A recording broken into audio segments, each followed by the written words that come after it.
कल पार्टी की ओर से सुप्रीम कोर्ट के फैसले के बाद मित्र सुधांशु त्रिवेदी जी ने टिप्पणी की थी, लेकिन आम आदमी पार्टी की कहानी बहुत लंबी चलती है, वो जल्दी खत्म ही नहीं होती है, परत दर परत उस पर निकलती है। आम आदमी का आरोप है कि सरकार उनको खत्म कर रही है। आम आदमी पार्टी खुद को अपने आप को खत्म कर रही है। हमें ये बताइए,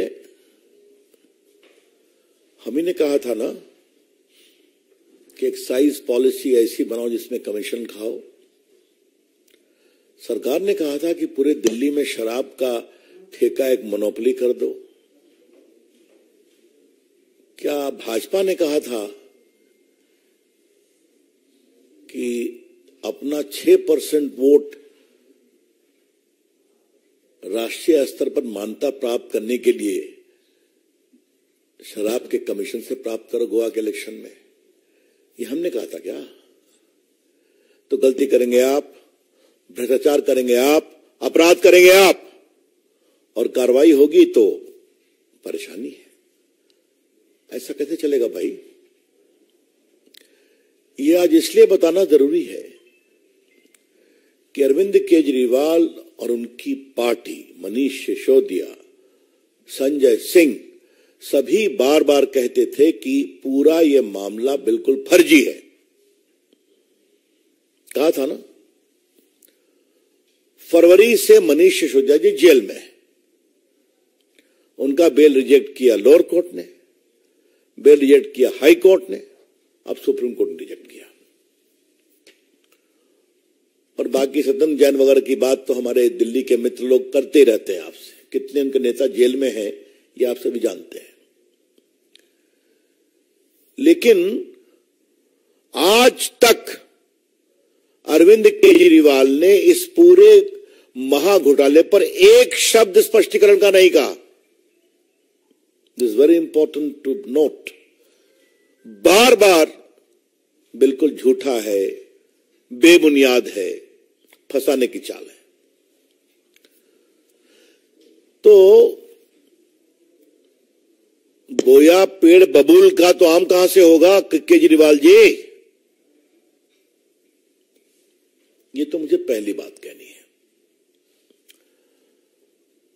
दूसरा विषय, एक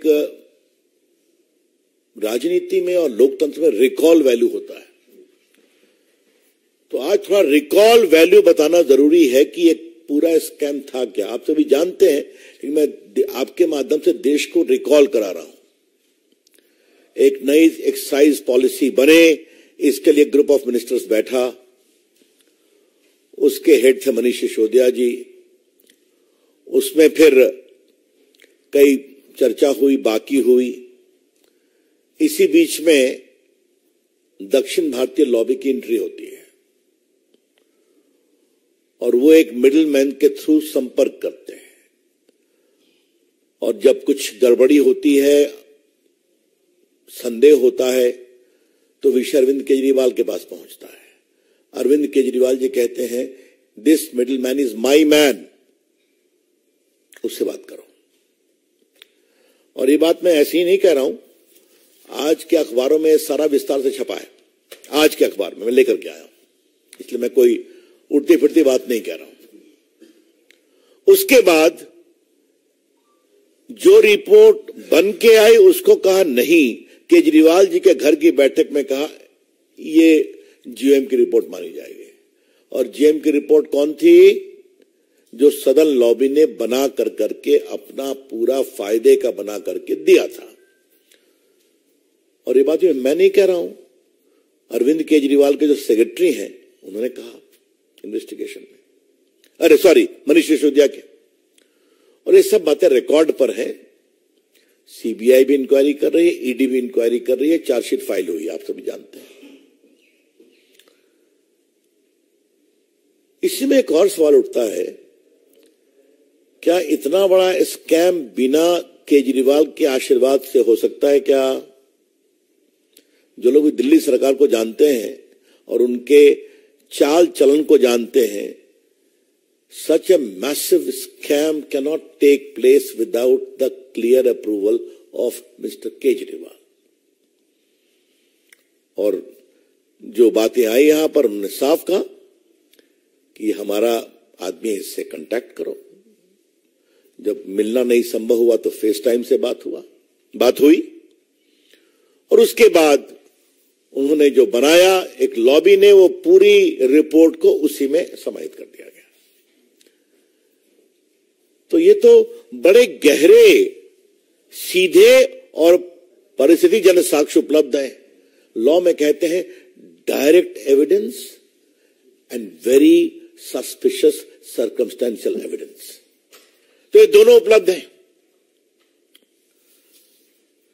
ये सुप्रीम कोर्ट का कल का बेल रिजेक्ट किया वो पूरा आदेश है। मुझे लगता है आप लोगों ने भी पढ़ा होगा, लेकिन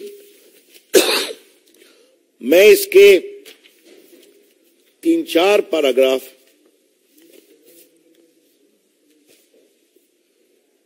पढ़ रहा हूं।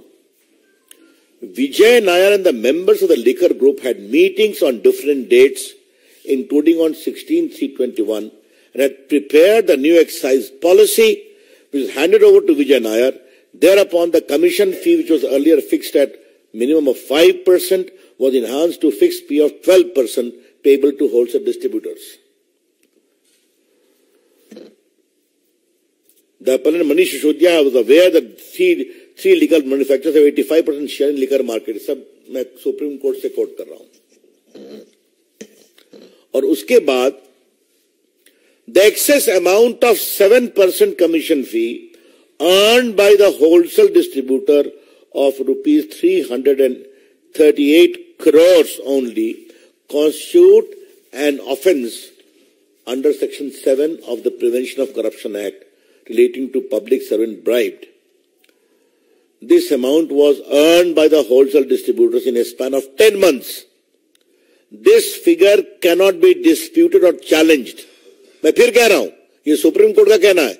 This figure cannot be disputed or challenged. Thus, the new excise policy was meant to give windfall gains to select few wholesale distributors who in turn had agreed to give kickbacks and bribes. मैं supreme court को पढ़ा ना कि उनको 5% का सीधा 12% किया गया, 7% एक्सा लगभग 338 करोड़ हुआ। ये जो उनको विंडफॉल गेन हुआ ये पूरे किकबैक्स और ब्राइब के लिए यूज हुआ। तो फिर 10 महीने में इसको हटा क्यों दिया? जब लेफ्टिनेंट गवर्नर साहब ने कहा कि इसकी इंक्वायरी कराएंगे, क्योंकि सारे पदाधिकारी बड़े अचंभित थे कि हो क्या रहा है, ये तो हम लोग की गर्दन नपेगी। They had told the governor and the chief secretary कि इसमें गड़बड़ी बहुत है।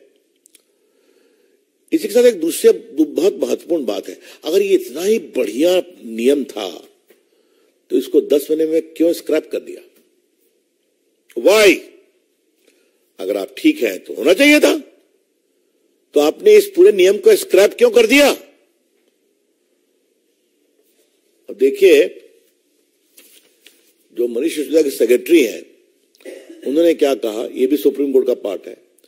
One day around mid-March 21, Deputy CM called him to the residence of Chief Minister Arvind Kejriwal and handed over around 30-page documents, which was a draft group of ministers' report. Sri Satendra Jain and Deputy CM Manish Sisodiya were also present along with CM in his house. Deputy CM told that this is the base document on which the final GOM report is to be made over. तो जो आपने काम किया खत्म करिए, जो कानूनी राय लिया खत्म करिए, यही रिपोर्ट है, इसी को फाइनलाइज करिए। रिपोर्ट कहां से आई? सदन लॉबी से आई। ये सब सुप्रीम कोर्ट का पार्ट में पढ़ रहा हूं। तो ऐसे में केजरीवाल जी को बुलाया जा रहा है अगर ईडी के द्वारा, तो हाय तबाह क्यों मची हुई है? इसमें भाजपा का कोई संबंध नहीं है, एक भी नहीं है। जैसी करनी वैसी भरनी। जो आपने किया, और मैं उसको स्ट्रेट अवे अगर प्रश्नों के रूप में रखूं तो पहला सवाल, आपने एक्साइज पॉलिसी जो जीए में बनाया उसको बदला क्यों? क्या कारण थे? नंबर एक। और बदला तो क्या ग्रुप ऑफ मिनिस्टर्स का कोई रिकॉर्ड है क्या बदलने की मीटिंग का? या जो नायर साहब लेकर के आए उसी को मान लिया? नंबर तीन, 7% से 12% क्यों किया? और नंबर चार, अगर आप इतने ही विश्वास था आपको अपने ऊपर तो एक्साइज पॉलिसी को 10 महीने में खत्म क्यों कर दिया? तो क्या हम मान के चले कि गोवा का चुनाव था, आगे पंजाब का था, तो हमारी मदद करो, हम तुमको एक विंडफॉल गेन करवा देंगे, पकड़े गए तो स्क्रैप कर देंगे, नहीं पकड़े गए तो हरी हरी। यही तो है ये पूरा मामला। इसलिए भाजपा का इससे कोई संबंध नहीं है, यह कानून की प्रक्रिया है। Let me clarify very clearly that the BJP has nothing to do with this whole scam at all. It is the entirely deed and misdeed and corruption of the Aam Aadmi party, the leader, the chief minister, the deputy chief minister and other associates. तो अगर वो कानून अपनी प्रक्रिया कर रहा है, जो कोर्ट तक, सुप्रीम कोर्ट तक फिल्टर हो रहा है, तो उस प्रक्रिया में अगर उनको समन किया गया, जो, और याद करिए कि केजरीवाल जी सीबीआई के सामने पेश हो चुके हैं, शायद अप्रैल में गए थे जहां तक मुझे याद आता है। आप अभी जाइए, अपनी बात कहिए। तो चूंकि कल शाम से एक राग दरबारी बज रहा है कि भाजपा आम आदमी को खत्म करना चाहती है, तो हमें लगा कि इसका स्पष्टीकरण जरूरी है। मित्रों, मुझे एक अंतिम बात कहनी है। हम लोग सभी अपने स्टूडेंट लाइफ से एक्टिविस्ट रहे हैं। आम आदमी पार्टी एक बहुत ही आशा के साथ हिंदुस्तान के राजनीतिक क्षेत्र पर आई थी ना। स्वयं बाबा थे उनके साथ, कई नॉन पॉलिटिकल लोग जुड़े थे उनके साथ। ये ईमानदारी का सर्टिफिकेट सबको देते थे और इनके बाबा, हम सब इनका सम्मान करते हैं, वो तो विड्रॉ कर गए। आज एक बड़ा सवाल मुझे उठाना है और ये बहुत गंभीर सवाल है। सारे इनके सहयोगी जो आंदोलन में साथ थे, इनसे अलग क्यों हुए? चाहे वो अपनी बेदी जी हों या कई फिल्म स्टार्स हों, अनुपम खेर हों, फिर हमारे प्रशांत भूषण हों, योगेंद्र यादव हों या साजिया इल्मी हो, इन सबों ने साथ संघर्ष किया था ना। आशुतोष जी पत्रकार हों, सब क्यों खट्टे चले गए? क्या हुआ? उनकी हर बात का मैं समर्थन नहीं कर रहा हूं, लेकिन ये सवाल उठाऊंगा कि पूरे देश में लोगों को भ्रष्टाचार का सर्टिफिकेट देने वाले और कार्रवाई की मांग करने वाले, उन्होंने जिस तरीके से पार्टी को कब्जा किया, यह उनका विषय है। लेकिन आज आपका अपराध हो रहा है तो आप कह रहे हैं कि सब झूठा है। आम आदमी party has been the biggest letdown in the political history of India. आम आदमी पार्टी ने देश के लोकतंत्र में एक जबरदस्त, मैं क्या कहूं, जनता को धोखा देने का काम किया है। कहा कुछ और, निकले कुछ और। यह है इनकी सच्चाई। That's all friends from my side, open to questions. ये तो उनका कहना है ना। चार्जशीट पढ़ लें, ईडी की भी पढ़ लें, सीबीआई की भी पढ़ लें। और मैंने तो कहा, वो पूरा आपको दिखाया था, आज का अखबार जो छपा है ना पूरा, क्यों कहा गया he is my man, talk to him? ये क्या है? क्यों उनके घर में बैठक हुई और सेक्रेटरी को कहा गया कि पुरानी रिपोर्ट छोड़ो, यही रिपोर्ट चलेगी? सच्चाई है। ये कौन सी नई बात है भाई? सत्येंद्र जैन का इस्तीफा कितने महीनों के बाद दिया गया? 2 साल के बाद इस्तीफा दिया कि नहीं दिया गया? 1 साल के बाद। मनीष सिसोदिया कितने दिन के बाद किया? उन्होंने खुद किया है। तो कोई नई बात नहीं है, ये उनका उनका आचरण बता रहा है। इस पर कोई, ये भी एक नई परंपरा है। अभी तक देश में कोई किसी पार्टी का आप जेल गए तो आपको इस्तीफा देना पड़ता है ना। पता नहीं आपको याद है कि नहीं, रविंद्र राव आप तो बिहार से हैं, लालू जी को भी इस्तीफा देना पड़ा था ना चारा घोटाले में, याद है कि नहीं? वह दिगर की पत्नी को बना के गए, वो इस्तीफा देना पड़ा था ना। तो अगर ये इसमें भी नई परंपरा स्थापित करना चाहते हैं तो अच्छी बात है। I am not sitting here to give reply to all the comments. The party is holding a press conference at the national level to clarify the point that the BJP has nothing to do with it. It is a part of the legal process which has come about because of the folly, corruption, deeds and misdeeds of the government headed by Mr. Arvind Kejriwal. अब ऐसा है कि ये जुमला बन गया, छोड़ दीजिए। अब इसका हम क्या जवाब दें? चुनाव में आप हारते हैं तो फिर चले आते हैं। अभी फिर अनिल जी, वो गुजरात में हम लोग थे, ये तो उतरे थे ना, हर काफी लोगों को उतारा था, एक भी जीते थे कहीं पर? क्या हुआ था? उत्तराखंड में तो पार्टी अध्यक्ष ही ज्वाइन कर लिया था। मैंने हम लोग सब लोग थे गुजरात में काफी समय तक, आप लोग भी आए थे। ऐसा तूफान के लगा उनकी सरकार आ रही है साहब, क्या हुआ? तो चलिए दावे करने दीजिए, उसको मैं नहीं कुछ बोल सकता हूँ।